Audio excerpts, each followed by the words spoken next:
Hello and welcome, I'm Vlad and today we're editing a silhouette photo. Along the way, I want to promote some of the Lightroom tools that I developed, but at the same time share some of my best editing tips, so stay tuned and let's jump straight into Lightroom. So here's the photo that I'm gonna be working on today and here are the settings. I shot this one on a Nikon D750 with a 24 to 70mm lens. And the thing that I'm gonna focus on today is trying to recover details out of the shadows. Because when you're shooting against the sun, like I was doing here, you're gonna end up with pretty deep shadows no matter what you do, if you try to expose in such a way that you don't blow out half of your photo. The sun is giving out a ton of light, and what you wanna do in situations like this is underexpose by at least one stop. And if you watched any of my videos before, you know that the first thing that I'm gonna do is change the camera profile to camera neutral. This is a good starting point and I can tweak the raw file before applying one of my custom camera profiles that are based on color response curves. But for now, camera neutral is a great starting point. The first thing that I want to do is understand the white balance in the photo. I can see that right next to the sun we have a lot of orange, but it's going into green up here, so I'm gonna add some tint to the photo to get rid of those green tones. As for the crazy amount of orange that we have right now, let's tone it down a bit, but I'm not gonna exaggerate because as you can see, I'm bringing back the blue sky and I don't want to have to deal with that. But I think something like 5000 is going to be a good neutral starting point. I don't want my photo to be overly orange, as that would also create problems down the line when I'll want to pull on something like a HSL slider because the entire photo is gonna be in the orange spectrum. Now let's recover some details in the photo. I'm gonna start by adding around one stop of exposure, maybe a bit more, and already we can start to see that I had quite a lot of details in the vegetation around me. And another thing that I'm gonna do is raise the blacks quite significantly.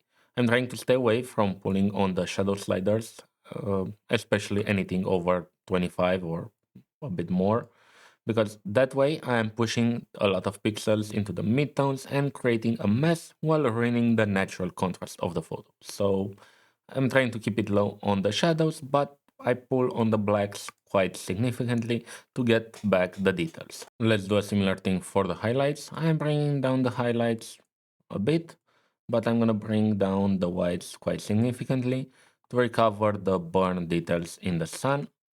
And I think somewhere around -70, it's a good starting point for this edit. We can finally start to see the bloom that I was getting from my DIY black mist filter.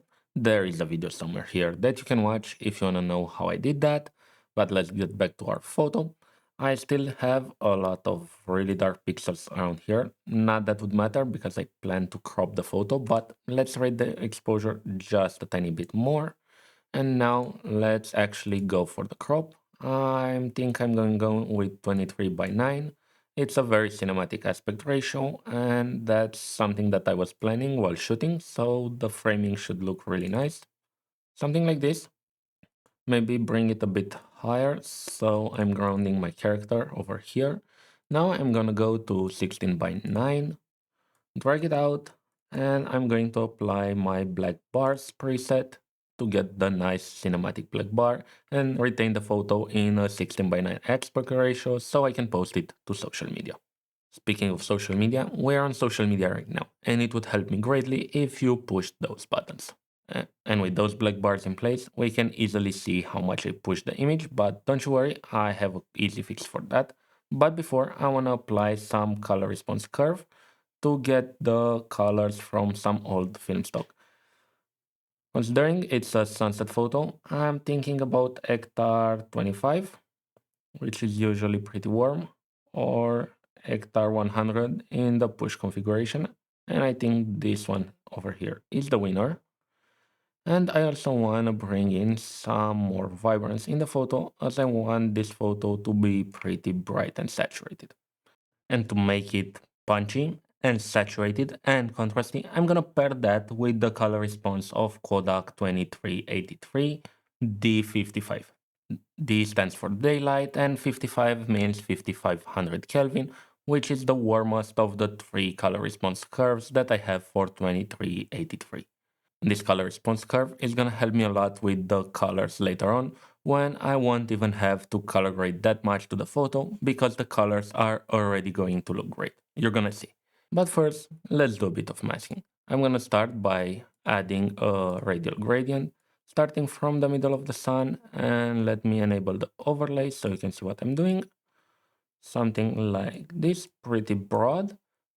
I'm going to invert it first, and then I'm going to subtract from it a linear gradient so I can target the part of the sky over here, like this part that's blue. And I want to turn it a bit more towards orange because I want to simulate the warm light that would be present right before the sunset.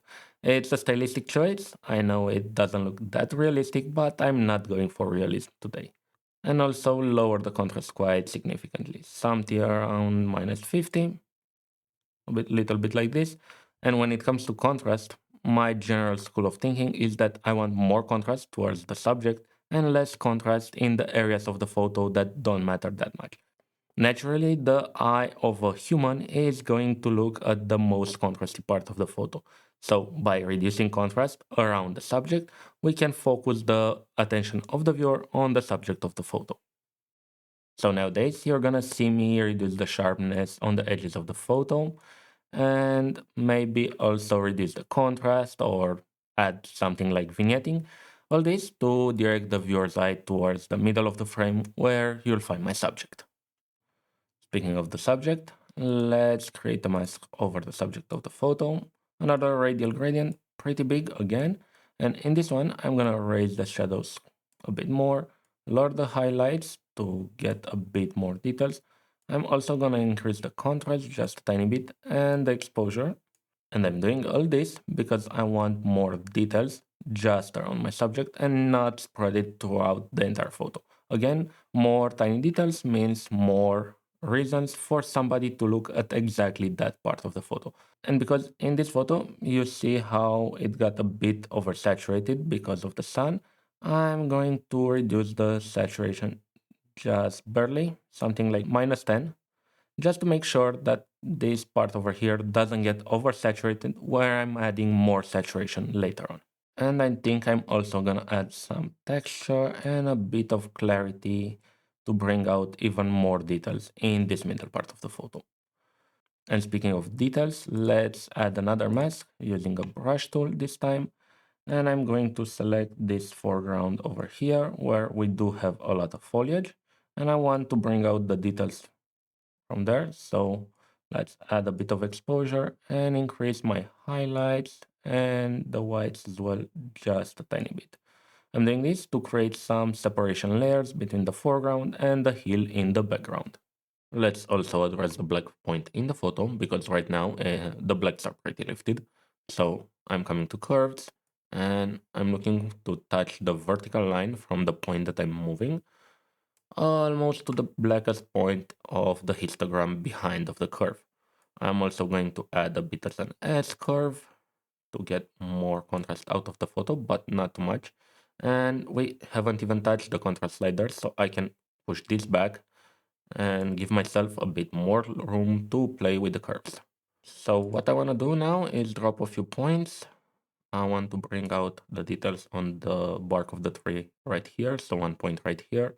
I also want to bring up the exposure in this area around the sun, but I think for that, the mask is much better. So let's see what happened here.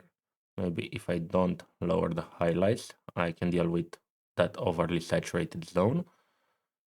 Now, let's go back to our curves and increase the exposure on the bark just slightly. Maybe lower the overall exposure a tiny bit as the photo seems a bit bright right now. And I also want to add a bit more contrast in the shadows. Basically, adding contrast in the shadows means that I'm creating more of an incline between those 2 points where most of my image is, because it's a silhouette after all, so most of it is going to be pretty dark. And because I feel that the contrast is still lacking, I'm going to increase the highlights overall in the entire photo to get more contrast into it. I'm gonna play with the curves just a tiny bit more. I want to darken the deep shadows to get even more contrast out of it. And the next thing that I want to do is tweak a bit the borders because I think them being pure black, it's a bit too much for this kind of a photo. So I'm gonna set my points to 6 or even higher. Let's try something like 8. And if I want to make it pure black again, I can just come in here, add a linear gradient, and drag this down just so the input value is 8 and the output is 0. This way, I lower the black point of the entire image and my borders are back to pure black. Just that I don't actually want them to be quite pure black, so I'm gonna backtrack just a bit, something like 4. That way I don't have pure black, but I'm pretty close. And I still get all this nice contrast in the photo. Now I also want to tweak my force mask a bit more because this part over here is way more saturated than the area above. So the area above is targeted by this mask. And I'm going to add a bit more saturation there as well. Not too much, not too little. And let's see what happens if I bring out the shadows just a tiny bit more.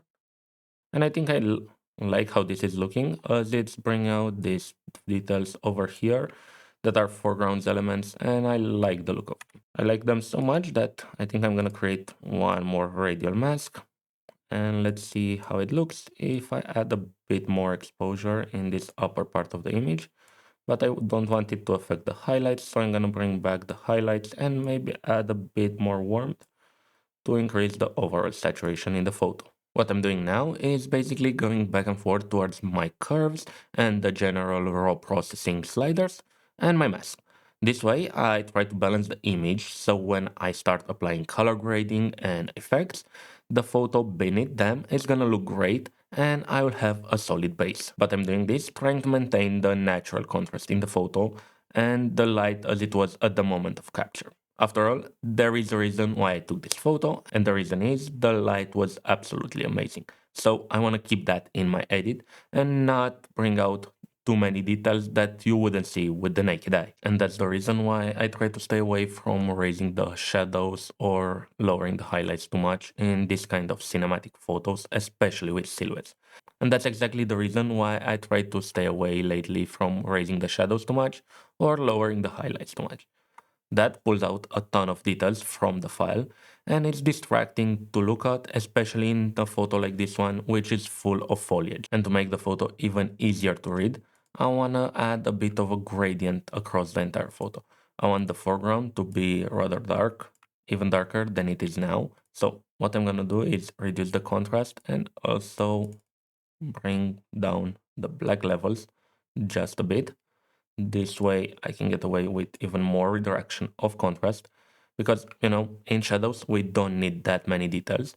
And another thing that I'm gonna do is use this big gradient right here to add a bit of more light, and this way I'm again reducing contrast and I'm basically emulating that the sun is glaring into my lens. It's creating this effect right here with all these foreground elements that are out of focus, and I enjoy it. It's a personal taste, you might not like it, but I think it adds to the photo, and it's also creating a bit of a gradient across the image. So it starts darker at the bottom and it's getting brighter towards the top part. But it seems that I managed to create a black spot over here. So let's subtract from this gradient another radial gradient and get rid of that part over there. That's way too dark. Bit of something like this should do the job. Make it a bit bigger. And you can see it now that there's no more black spot in the corner.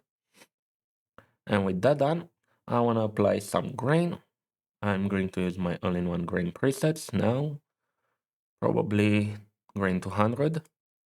My grain is applying different amount of grain to the highlights, midtones, and shadows, exactly like grain would behave in the real world, and also it's decreasing the sharpness accordingly because in the shadows there isn't much detail on film. But that combined with my black mist filter and the fact that I didn't sharpen the photo previously makes it a bit soft, so let's add a bit of sharpness.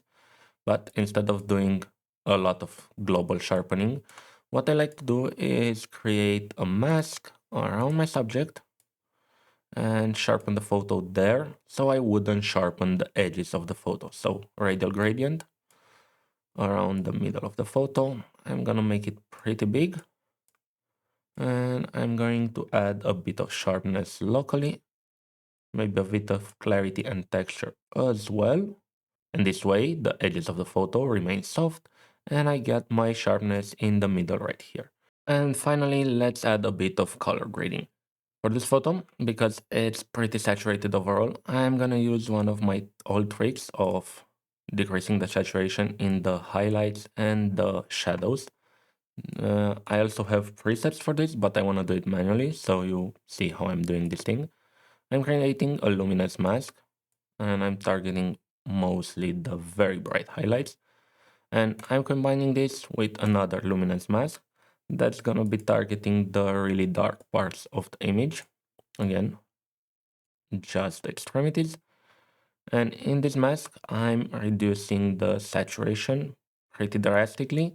And this provides a more natural gradient that's seen on film and in nature, where really bright and really dark parts of the image have way less saturation than the midtones. And of course, this thing is also available on my store as saturation soft roll-off.